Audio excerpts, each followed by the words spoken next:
Good evening, you're with ET now. This is the India Development Debate. I'm Sandeep Gurumurthy joining you from our news centre in Mumbai. Joining me in Delhi is my colleague Supriya Shrinate. Straight to the first debate tonight. Delhi is held hostage to dharna politics yet again as a sit-in protest led by Chief Minister Arvind Kejriwal at Lieutenant Governor Anil Baijal's residence entered the third day today. The administrative machinery in the state has completely collapsed with many departments doing no work at all.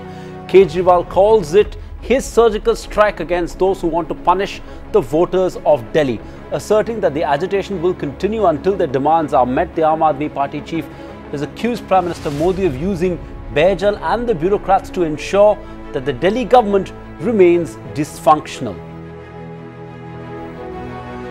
Indeed. Now, Kejriwal may have his own reasons for launching the first of its kind Delhi Dharna, but the ordinary citizens of the state who voted him to power for a second term surely have reasons to be upset about his way of very disruptive politics. Lieutenant General Baijal also doesn't go scot-free for his failure to intervene and end the very ugly slugfest between the bureaucracy on one side and the elected government on the other. Is over-interference by the centre making things difficult for Arvind Kejriwal and his government? Is full statehood for Delhi the right answer? Is it time to end the Lieutenant Governor overhang in the affairs of Delhi by facilitating a smooth functioning of the democratically elected government? On the India Development Debate tonight, we discuss all of that and a lot more, including the roles of bureaucrats in the Delhi logjam today. And joining us is a special panel: Raghav Chadha, National Spokesperson of the Aam Aadmi Party; R.P. Singh, National Secretary BJP; Shailja Chandra, former Chief Secretary of Delhi; and Kamal Mechanoy, Professor JNU. So thanks each one of you for being with us. And Raghav, I may begin talking to you because you represent the Aam Aadmi Party here. Is Mr. Kejriwal justified in holding a dharna against the Lieutenant Governor at his office? I mean, who is to be blamed for what is now going to be called AAP's dharna politics? So, a couple of quick points. First of all, whether it's dharna, whether it's debate, whether it's dialogue, whether it's discussion, all these 4 Ds are an integral part of the democratic functioning of this country.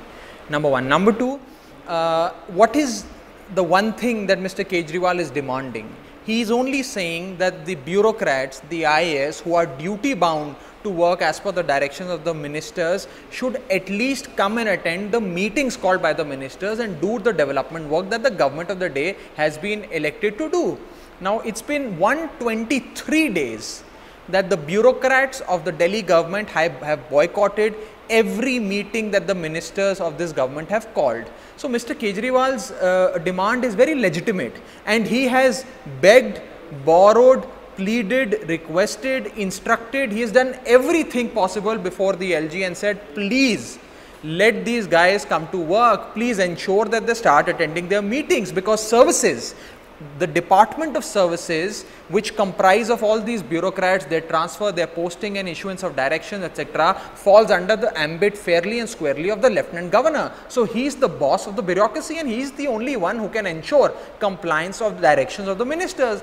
Unfortunately, the LG has not done what the ministers of the day have demanded him to do. Okay. And therefore, after failing by requesting, by persuading, begging, borrowing, pleading, the only thing that is left now is to do a protest. Okay. And protest so that the LG is compelled to ensure that these bureaucrats return to work. Okay.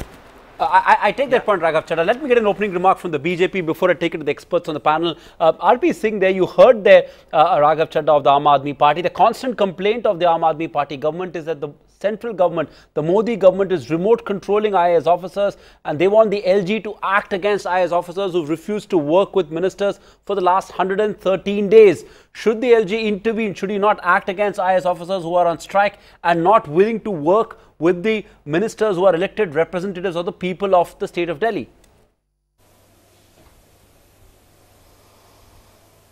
First, let me start with this as complete falsehood and complete lies. Mr. Raghav Chadha is speaking lie, and he's spreading falsehood. I mean, there's no strike by any bureaucrat as per best of my knowledge. But Mr. Raghav Chadha speaks for dharna, dialogue, but he doesn't talk about delivery. I mean, government is supposed to they can deal into dharna and dialogue as per the democratic process, but governments are supposed to deliver also. There's another D which he's missing on. And he's saying that Mr. Kejriwal begged and borrowed, but he is forgetting that Mr. Kejriwal and his MLA has beaten the bureaucrats and then turn them red and blue, whatever language can be used. But yes, they were beaten in front of Mr. Kejriwal, and that has also happened in this government, and first time in the country where bureaucrats were beaten in front of the Chief Minister also. So issue is, are they working? Have they delivered on what they promised? It's just a diversion technique, because 2019 they intend to contest Delhi parliamentary elections, and for that this is a diversion technique. I'll appreciate if your TV cameraman or your TV journalist can, I'll name areas. They can go to Indarpuri, Budnagar, Narayana. These are areas just next to this area where we are, next to New Delhi only, and Paharganj, Karol, and ask people about water woes. There's no water, tanker goes, people fight for water every day. The electricity cut is 3 to 7 hours every day. So the basic, I'm not talking about CCTV cameras. Just hold your thoughts give me a minute, ma'am, please, sir. Yes. I'm not talking, give me a second, give me a second. Mr. Singh, there are very many ways. Allow Rakesh to say what he said. Make it fast. I'm not. Make it fast. Well, thank you. So what I'm saying is that I'm not talking about CCTV cameras, I'm not talking about marshals, I'm not talking about that 50% off on metros for the students, I'm not talking about various other Wi-Fi and all. I'm not just talking about two basics, that pani maaf and bijli half. I mean, even that has not been delivered to people in Delhi. So people are suffering because of that. Mr. Singh, to divert that I will have to come in now. This Dharna politics. Mr. Singh, I will have to come in now, and I think the question that my colleague asked was very direct. The question that my colleague asked was that IAS officers are not attending meetings with ministers for the last 113 days. Can this continue? Yes, your charges of a slap and all of that stand, and those are being probed, but those are allegations, those haven't been proven just yet. It was a direct question which you haven't answered. Let me take it to you, because you've represented the Delhi government, Ms. Shailaja Chandra, and I think it's an important to get your perspective, because on the one hand you have the political interests here, you have the BJP and you have the Aam Aadmi Party, but the role of the bureaucracy is also under question, and what is being alleged is a manner of non-cooperation after the unfortunate incident that is alleged to have happened at the house of residence of the Delhi Chief Minister. How do you see the role of the IAS officers? Why is it that they are unable to work? This is in some sense unprecedented. We haven't seen this sort of complete breakdown in the relationship between the bureaucracy and an elected government. Why have they not been able to mend work out their differences and work with the Aam Aadmi Party ministers?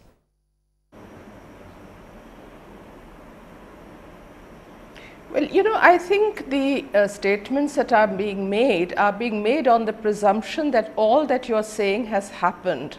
Let me try and explain to you. An IAS officer, or any officer for that matter, who has certain responsibilities has to execute them in wearing 3 caps.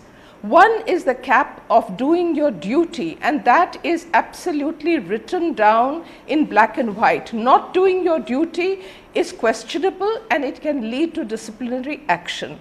Second is when you execute orders under law. If there is something which is under law, you don't have to consult or take approvals except for policy. If there is some sand mining going on and it's illegal, it is the duty of the officer to act and not wait for political inputs.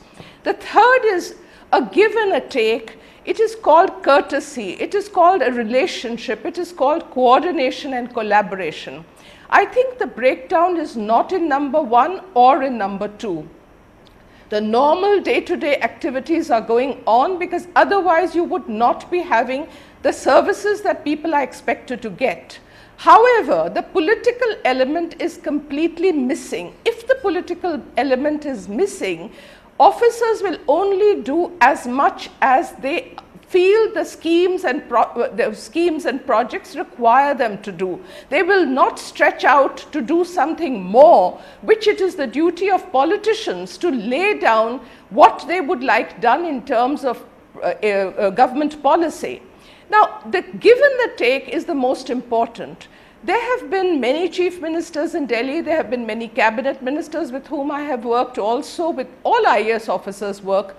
Normally, if relations are good, once a chief minister said something should be done, officers gladly try and find a way of doing it within rules, because the chief minister represents a political voice.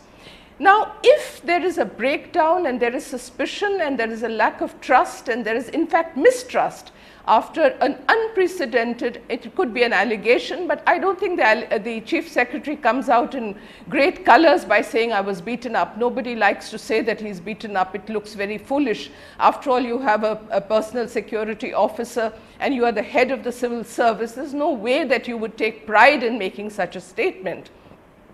Be that as it may, it is before the court, before the investigation, and it's not worth going into that right now. But there is now, on the third point that I made, a breakdown. So, where officers feel that there is a likelihood of being humiliated, a likelihood of being paraded publicly, they will resist going for meetings which are beyond, for instance, cabinet meetings. Nobody can refuse going there. Proper interdepartmental meetings which have an agenda, they cannot refuse to go there. It is impossible. I cannot imagine that a chief secretary or a finance secretary who has to attend an interdepartmental meeting would have the courage to say, I will not go. Right. So let us break it down and not talk in general. I understand that. That's all I have to say. Okay, no, absolutely. We made that distinction right in the beginning of the show that they have said they will go for departmental meetings, they will go for interdepartmental meetings, they will not attend meetings that have been called by ministers. We made that distinction early on. But Raghav Chadha, and just to be the devil's advocate, and you know, while this matter is still under probe, I don't want to sit on judgment here. But the IAS officers, and just to be their advocate here for a minute, say that they are working in the department, they're just not attending meetings called by ministers thanks to the assault of the chief secretary. Alleged, but yes, they believe there was an assault. Isn't that a fair stance to stand by one of their own who was allegedly assaulted? I mean, what is it? What is wrong in what the IAS officers are doing? They are doing all their work except for interacting with ministers. Sure. Sure. Wonderful. So I'll answer these three questions that you've raised. Number one, as far as the unfortunate or the alleged incident rather of this alleged assault on the CS is concerned, the matter is, as Ms. Chandra has rightly pointed out, sub judice. I have every reason to believe that nothing of that sort happened. I have reasons to believe that it's a political move done at the behest of certain politicians by the LG and the Chief Secretary in collaboration. But let the court decide, let the court opine. The court has not even filed a charge sheet yet. The court has not made any, the police has not made any arrest, etc. So as the matter goes along in the court, you and I both will find out what the truth is. Number two, as far as the role of the bureaucrats is concerned. Now, as far as the code of conduct rules of these IAS officers are concerned, and Ms. Chandra would know this better than all of us, there is an interpretation of the word strike. It says that even slowing down a work for an hour by a group of employees, even go slow, pen down, stain acts are also tantamount to a strike, and therefore strikes are outrightly banned. The code of civil services very clearly lays down that the IAS officers cannot resort to any form of strike, whether it's slowing down a work, boycotting meetings, etc. Now here is a list, a 40-page sort of docket of various notices of meetings called by ministers. One is on 22nd of May, second is on 1st of May, then there is again on 22nd of May, then there is on 18th of May. I mean, there is, I can share this with you and your channel. These are meetings called in writing by the ministers, requesting the bureaucrats to come and attend. These meetings pertain to renovation of schools. These meetings pertain to payment of the signature bridge and this installments. These meetings prepare to preparation of vector-borne diseases in the upcoming monsoon season in Delhi. These are extremely important meetings, and the bureaucrats have boycotted each of those meetings. I have documentary evidence to substantiate this. So this clearly is a violation of the code of conduct rules. Well, one can certainly argue, I am not denying that one can argue that perhaps, you know, there is some need to do some sort of personal relationship building with one or two bureaucrats, or there needs to be better communication. All of that can be done. That happens in every relationship, whether a master. Okay, I take that point. I take that point, Raghav Chadha. Let me get a quick Raghav Chadha, I take that point. Raghav Chadha, I take that point. But the fact is that this is, let me just finish. I'll just finish. I'll take 15 more. I'll just take 15 more seconds. This points towards the fact that this is a very well collaborated, very well thought out and beautifully executed political strategy by the bureaucrats at the behest of certain people. Who are these certain people? You and I both know who these people are. Okay, RP saying only fair, I'll let you counter that. He's saying this is a beautifully thought out bureaucrats, a political strategy, is blaming the entire bureaucratic machinery of Delhi to have this political motive. I want you to respond to that and add to it, and add to it a simple question. Is it not incumbent on the LG to intervene and break the impasse? The LG, it is a job, constitutional job of the LG to break the impasse. In case a situation like this so prevails, why has the LG failed to arrive at a solution? RPC. I'm sorry, you probably didn't hear what Mrs. Shalja Chandra said, Madam Shalja Chandra said. She told you that there's no strike. I mean, and I'm also saying that I have documents with me which proves other way around that there's no strike. And what Mr. Raghav Chadha is spreading falsehood.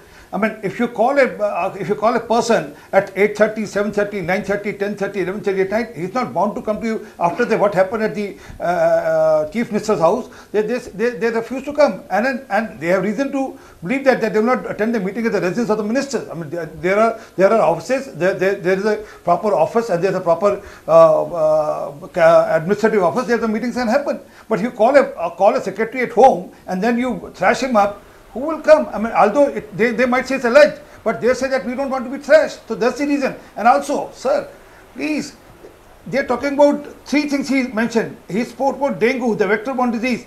What has happened in dengue in last 3 years? Delhi has been the worst suffering on dengue. And where was Delhi government? It was sleeping, it was caught napping. Where is the debate on vector-borne diseases or is the debate on the LGs? One of them Holland. Please, let's not deviate from the topic of the debate, sir. Please, because you mentioned those. I never, I'm not debating. Why are we talking about dengue and mosquitoes? You allow Raghav Chadha to speak whatever you want to speak. I just answering and countering his point of view. Renovation of schools, supply of water, Mr. Raghav Chadha spoke what is about the topic? I think I want to come in. I want to come in for a minute there.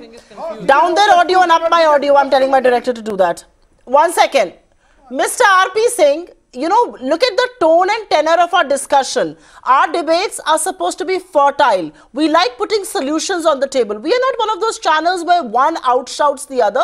So you don't need to raise your voice. Everybody is being given equal opportunity to talk. There is no point getting enraged. And I will request each one of you to please stick with the topic. The topic is an administrative breakdown in Delhi, and that's what we are discussing. Let's not get unnecessary politics into this. But I'm going to go across to Kamal Mitra Chanoy on this note. And Mr. Chanoy, how did Sheila Dikshit govern Delhi for 3 stints successfully and with the same constraints and the same conditions? Have problems perhaps worsened, partly also due to Arvind Kejriwal's confrontational brand of politics? First of all, Sheila Dikshit was an exceptional person. Secondly, at that time, there was no conflict between the legislators and the bureaucrats, etc. Yes, Sheila Dikshit never did a dharna. Arvind Kejriwal does do dharnas, but there are many politicians who do dharnas. It's not the genteel type of politics anymore. It is a much more tough brand. But I only want to make one point about this. I don't want to get into a political debate. But the fact is, if IAS officers and other services officers are expected to act, they should act. And if they are being harassed, or if they are given work which they cannot do, they have every right to take it to the LG or any authority. But the IAS must function, because the way it functions will in many ways be much more informed than a legislator, because they're trained that way. So I would put it to Arvind Kejriwal that, all right, you have your problems, but sort it out in a way which is acceptable to the administration and to you, and it can be done and should be done. Otherwise, what is happening is that things that could be done are being stalled, and that is not good for Delhi.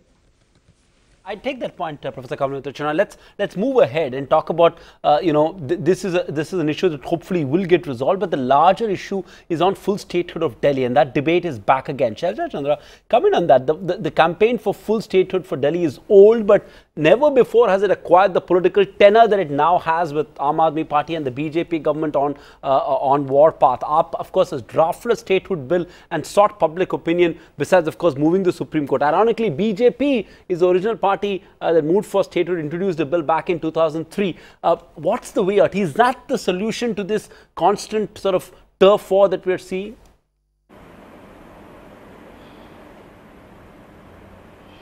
Well, I think that statehood is just not possible as long as the Constitution says what it is. Maybe some permutations and combinations are possible, and in the interest of giving, you might say, democratic rights to citizens, all kinds of alternatives can be considered. This is not exactly cast in stone. For instance, suppose the capital of India were to be changed. Suppose the capital were located elsewhere and Delhi itself, the 18 million citizens over here, were given statehood, fine. But as long as the central government is here, the Supreme Court is here, something which is feasible and workable has to be hammered out. There are combinations possible, but it can only be done if there is a give and a take. I am afraid that as long as the Constitution says what it is, what the NCT Act says, and whatever has happened by way of precedents and convention, there is no way whatsoever that a change can be dreamt of just by going on the streets. One has to work within a system, and it is the duty both of political representatives and of the bureaucracy to work for furthering certain things. Look at the bus situation. We were told 2,000 buses would come. Now we are told low floor, high floor, this floor, that floor. The buses haven't come in the last 3 years. We had at one point of time 8,000 buses, now we are down to 2,000. Isn't this what the maximum 65% of the public of Delhi used to travel in buses? Isn't this something that the I've just got 2 minutes on the show. I will have to intervene there. I'm sorry, Ms. Chandra, but I'll have to cut you short there. I've just got 2 minutes on the show. Raghav Chadha, I want you to make a quick response to what Shailja Chandra said. Raghav Chadha, the response to the point that she's making, that full statehood may not be possible, but some give and take, maybe a greater autonomy, greater clarity on its functional jurisdictions. Are you willing to go down that path? Because the reality is, for as long as the national capital houses Parliament and presidential estate and defense and foreign missions and the Supreme Court and things like that, the city's critical services will perhaps have to stay with the central government, like land and public order. So are you willing to perhaps look at a more feasible, practical solution here? Well, yeah. So I'm afraid, I think Ms. Shailja Chandra, who I have the highest regard for, has not read the solution, the blueprint that we have come out with on the full statehood. We have very categorically stated in that blueprint that the NDMC area, that is the New Delhi Municipal Corporation area, which houses the Parliament, which houses the Rashtrapati Bhavan, the Supreme Court, the High Court, all the embassies, the offices of international governmental agencies, etc., need not come under the jurisdiction of the government of Delhi. That should remain fairly and squarely under the union government. The law and order machinery, etc., should be of the union government. But other areas, apart from the NDMC area, like a Saket or a Bhavana or a Mehroli or a Chhatarpur or a Bijwasan or a Narela, all these parts of Delhi, apart from the NDMC area, should come under full statehood banner of the state of Delhi, and they should have their own Delhi police, they should have their own law and order, they should have their own land owning agency, etc. So we have come out with a solution, and to be honest with you, I give Shri Lal Krishna Advani, the former Deputy Prime Minister of India, the credit for coming out with the solution. It was Mr. Lal Krishna Advani who tabled a full statehood bill in Parliament as Deputy Prime Minister of India back in the day when he was in office, and he said exactly the same thing. Okay, So I take that point. Raghav, we pointed that out. Let me get a reaction from the Why BJP does very the quickly. BJP have an issue with it? Okay, let me get a reaction from the BJP very quickly. RP Singh, you heard there, and the BJP itself made a case for statehood back in 2003. Delhi is too big a city, a population of over 17 million. It leaves all other national capitals except perhaps Tokyo far behind. Would you concede that the time has come to relook at the governance structure? You can't have multiple regulatory agencies, multiple governance structures. The time has come to relook at the existing governance arrangement. Is that something that you're willing to consider, RPC? If you allow me to answer, and then if you don't intervene. What they have been given, have they delivered on that? Not till date. The delivery system is still, people are crying for basics like water and electricity. But coming back to the statehood, had they called a meeting of all party meeting, they do it on their own. They think they are it's their highway. They should have called BJP leaders, Mr. Manoj Tiwari and Mr. Ajay Makan both, and should have discussed the issue and then said that we want to take this issue. What's your action and action on this? Please tell your points and give your suggestion. Then let's take it forward. But they don't believe in this. They don't believe in democracy because they are an anarchist system. And Mr. Kejriwal is on record that I'm anarchist, so I am doing what I'm doing. And what Mr. Kejriwal is doing today is part of anarchism which he believes in. Okay. What Mr. Kejriwal is doing is anarchism. You have taken everybody on board while making all your policies here in the center. So let's not get off getting political consensus on the table. But Kamal Mitra Chinoy, sir, like I asked the very simple question on statehood, that perhaps may not be too feasible right now. The constitution doesn't allow for this. There may be other issues. But should the AAP government not press for genuine autonomy and greater clarity on its functional jurisdictions instead? Will power sharing be practical in areas like land, law and order and all of that? Look, under section 239 AA, and as Ms. Shailaja Chandra said, it is not in the constitution to do that. But it can be done. But please remember, if we ask for something for Delhi, other UTs will also make the same demand. So that would entail quite a bit of work in the constitution and a lot of political capital, and I don't know if we have that yet. But yes, I think UT should be empowered much more than they are now. Indeed, population of over 17 million and could get to a 43 million population by 2035, and that perhaps sets Delhi apart from the other union territories. But on that note, completely out of time here on this edition of the India Development Debate. Can't thank my wonderful panel enough for a spirited discussion here. Raghav Chadha, Mr. RP Singh, Professor Kamal Mitra Chinoy, and of course Ms. Shailaja Chandra for being with us.